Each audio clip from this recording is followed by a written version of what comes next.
time we took our cue. South African hip hop took its cue from American hip hop.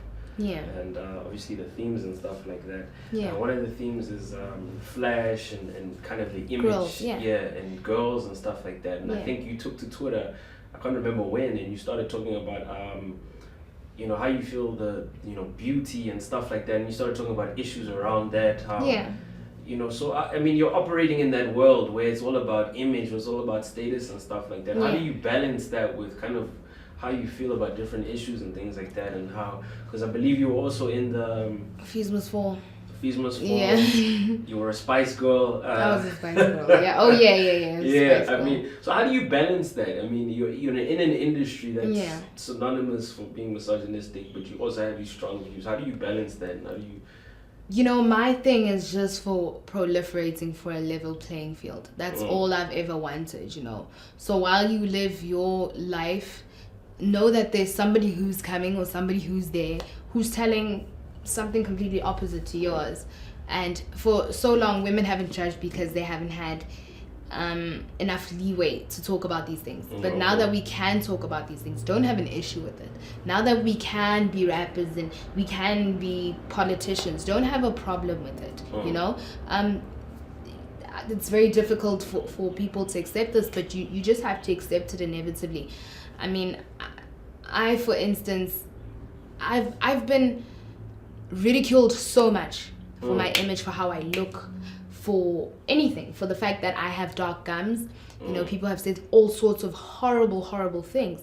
And as much as you want to tell them, girl, it's actually genetic, and it goes to show I have more melanin in my skin, making me more black. What I'm saying? Like, I'm more African than you. But you can't even get into those discussions because people are too busy watching the Kardashians. People are too busy watching things other than trying to trying to love and uplift yourself. And I think that is a huge issue. But then again, hip hop is about the battle of the egos.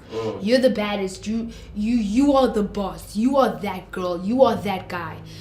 So unfortunately, in the world we live in, and dating back to thousands of years ago, your jewelry, your horse, your whip, that's kind of what defines you and makes you better. So that's what you want to talk about. But what I'm saying is, because we also live in a developing world where different ideals are coming through, don't be mad when a woman is doing the same thing. Look at my house, look at my hair, look at my car. I can get another you now.